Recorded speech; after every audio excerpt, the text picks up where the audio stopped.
Setelah didorong ke rerumputan dan dilecehkan pamannya, gadis itu putus asa, lalu memukuli pelaku dengan batu hingga tewas. Balas dendam yang bukan pertahanan diri, tidak dianggap pembelaan sah. Kerusakan mayat sangat parah dan tidak ada bukti langsung pemerkosaan.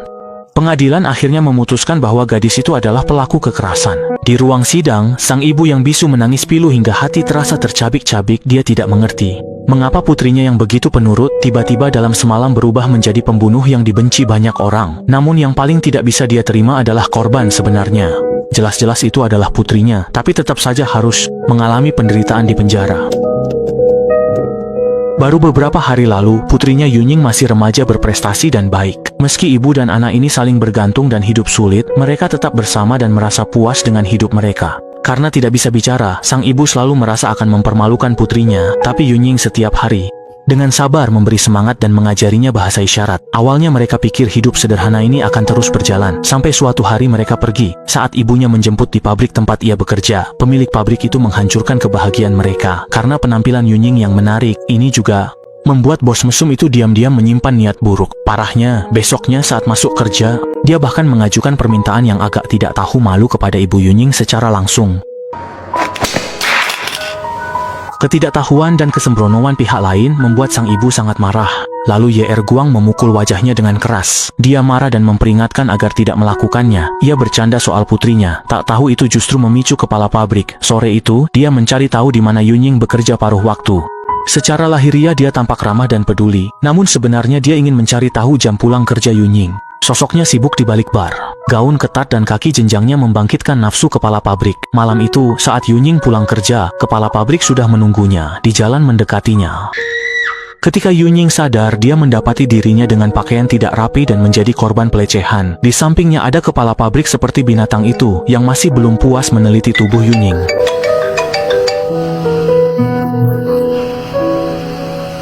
Ibu Yunying sudah lama tak melihat putrinya. Sampai di rumah ia cemas dan langsung keluar mencarinya. Ia menelepon putrinya, tapi telepon itu berkali-kali diputus kepala pabrik, membuat perilaku putrinya makin aneh. Hal itu membuat ibunya cemas. Hanya berteriak serak memanggil tanpa suara, mencari di jalanan. Namun, saat ibunya mendekat, sisi gelap kepala pabrik yang menyimpang itu bangkit lagi. Ia ucap keji nafsu binatang. Suara iblisnya terus-menerus bergema di telinga Yuyin, membuat amarah dan keinginannya untuk melindungi ibunya mencapai puncaknya. Dia meraba batu di semak dan, seperti orang gila, memukulkannya ke tubuh Changjang beberapa kali hingga Changjang berhenti bernapas. Tubuhnya berlumuran darah dan dagingnya hancur. Setelah tenang, Yuyin pergi ke kantor polisi untuk menyerahkan diri. Dia tidak menyembunyikan kejadian itu dan mengakui telah membunuh. Karena tidak ada saksi, semua bukti hanya dari Yuyin. Pembelaan diri yang diajukan pun diragukan semua orang.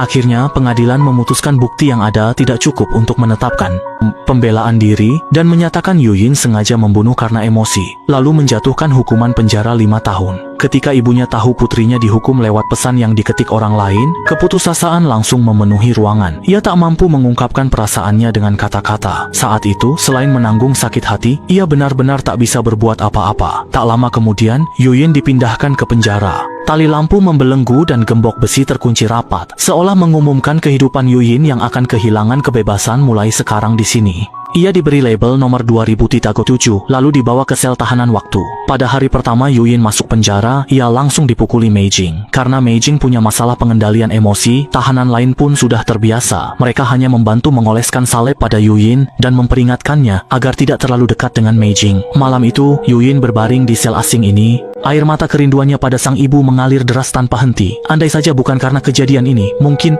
sekarang dia masih tidur nyenyak di peluk ibunya. Besoknya, semua bangun pagi karena setelah sarapan, narapidana mulai bekerja. Saat makan, Yuyin dengar Kak Ching bilang, bengkel mobil berat, tapi upahnya paling tinggi. Jadi Yuyin sukarela mengajukan diri kerja di sana. Ia ingin dapat lebih banyak uang untuk dikirim ke ibunya, karena ibunya kehilangan pekerjaan gara-gara dirinya. Hal yang paling ia pikirkan adalah bagaimana ibunya bisa bertahan hidup. Pengelolaan di bengkel jauh lebih ketat dan pekerjaannya juga panas serta melelahkan. Sebagai orang baru, di hari pertamanya ia sudah mendapat peringatan keras dari sipir. Namun untungnya, dengan bantuan dan perhatian beberapa teman sesama narapidana, ia pun dengan cepat bisa mengerjakan beberapa pekerjaan ringan. Akhirnya, dengan susah payah, ia berhasil melewati hari hingga sore dan pekerjaan selesai. Tapi saat ia mengangkat tangan untuk menanyakan upah hari itu, ia kembali dimarahi oleh sipir. Tekanan dari luar membuat Yuyin semakin sulit bernapas. Malam itu, setelah semua teman narapidana tertidur, hanya dia yang lama tak bisa memejamkan mata. Melihat gadis itu begitu menyedihkan, kakak gemuk pun datang menghampiri untuk menghiburnya. Ia seperti keluarga yang hangat, menggunakan pengalaman pahitnya sendiri untuk menyemangati Yuyin agar tetap berani dan bertahan. Dia mulai menulis surat kepada ibunya untuk menyalurkan kerinduannya. Dengan menemukan cara meluapkan emosi, Yunying perlahan berhenti menyalahkan diri sendiri. Ia pun lebih fokus bekerja dan cepat menyesuaikan diri dengan kehidupan di penjara.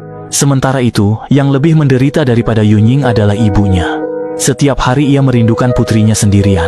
Hari untuk berkunjung akhirnya tiba. Sebelum bertemu putrinya, ia bersembunyi di kamar mandi dan berlatih pengucapannya dengan giat. Ia ingin memberitahu putrinya bahwa ia menjalani kehidupan yang baik. Namun, pertemuan yang sudah dipraktikkan berkali-kali itu hancur total saat putrinya muncul. Namun kini yang bisa mereka lakukan hanyalah menunggu 5 tahun itu perlahan memudar. Tetapi imajinasi selalu indah. Namun kenyataan tidak pernah melepaskan siapapun yang malang. Karena demam yang tiba-tiba, Yuning justru diberitahu sebuah kabar yang lebih menakutkan. Kabar ini petir di siang bolong. Bagaimana dia bisa menerima setelah disakiti iblis, dia juga harus mengandung anak orang itu. Dalam sekejap, pertahanan yang ia bangun hancur.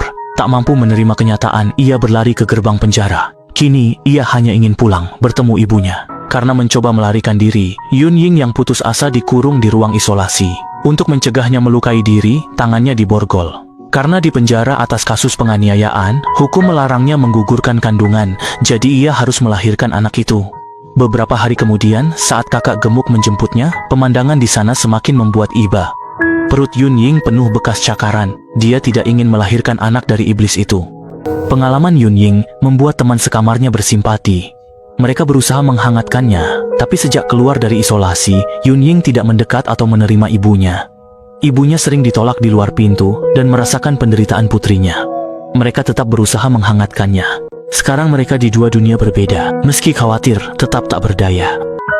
Tak lama kemudian, saat sedang bekerja, karena sakit perut yang hebat, Yunying kembali dibawa ke ruang medis. Hari itu, ia tahu bayinya sudah 6 bulan, tapi An tidak bahagia, hanya merasa putus asa dan marah. Seiring hari-hari berlalu, Yunying akhirnya menanti hari persidangan ulangnya. Karena adanya penambahan bukti dan penyebaran opini publik, hakim terpaksa harus membuat keputusan ulang terhadap kasus tersebut. Walau hukumannya dikurangi 4 tahun, Yunying tetap tidak bahagia. Anak dalam kandungannya tetap jadi mimpi buruk. Narapidana lain, untuk merayakan kebebasan Yunying, sudah menyiapkan pakaian baru untuk anaknya sejak lama. Namun, bagi Yunying semua ini hanyalah siksaan tanpa suara. Saat semua orang mengira Yunying sudah keluar dari bayang-bayang kelam, mereka tidak tahu menghadapi kehidupan. Sejak awal, ia tak pernah menerima anak ini. Suatu hari, Yunying berbohong, mengaku tiap hari kepalanya sakit. Ia berharap ruang medis memberinya obat nyeri. Namun, setelah mendapatkannya, ia tidak meminumnya, melainkan diam-diam. Semuanya tersembunyi dalam toples di sudut. Tetapi semakin sering ia mengunjungi rumah sakit, dokter menemukan ada yang tidak beres dengannya. Sebulan kemudian, ketuban Yunying akhirnya pecah. Namun, ia tidak langsung mencari bantuan sipir penjara. Sebaliknya, ia menahan sakit hebat dan segera meminum obat penghilang rasa sakit yang disembunyikan. Tubuhnya gemetar menahan sedih dan terengah-engah. Rasa sakit lama membuatnya kehilangan tenaga melawan, tapi ia tetap memakai sisa kekuatan menulis surat hati. Itu kekhawatiran terakhirnya, juga perpisahan untuk ibu dan teman-teman yang membesarkannya. Sampai sekarang, ia belum bisa menerima anak dalam kandungannya. Bahkan menghadapi kematian, ia tak rela membawa anak itu ke dunia. Saat ditemukan, Yunying hampir tak bernyawa. Meski dokter sudah berusaha keras menyelamatkannya, dirinya yang kehilangan keinginan hidup, bagaimana mungkin mau terbangun lagi? Sementara itu, teman-teman yang membesarkannya masih menunggu kabar Yunying dengan cemas. Namun mereka hanya menerima surat-surat hati. Pada akhirnya Yunying tidak mampu bertahan karena menyerah pada harapan hidup. Ia mengalami pemerkosaan dan pembunuhan. Pelaku dihukum, namun Yunying yang mengandung anak pemerkosa itu tidak bisa mengajukan banding. Hukum dan tekanan lingkungan membuatnya terjebak. Orang-orang di sekitarnya perlahan menghancurkan gadis remaja yang hanya bergantung pada ibunya yang cacat. Pemerkosa dan pembunuh itu tidak mendapat hukuman pembelaan diri yang layak, sementara Yunying diwajibkan melahirkan anak pemerkosa itu. Hukum di Korea yang aneh ini terlihat jelas. Meski sejak 1 Januari 2021 undang-undang aborsi dihapuskan, sebelumnya korban kekerasan seksual harus menanggung trauma seumur hidup. Beberapa hal bisa dihapus waktu, tapi ada rasa sakit yang akan dibawa hingga ajal.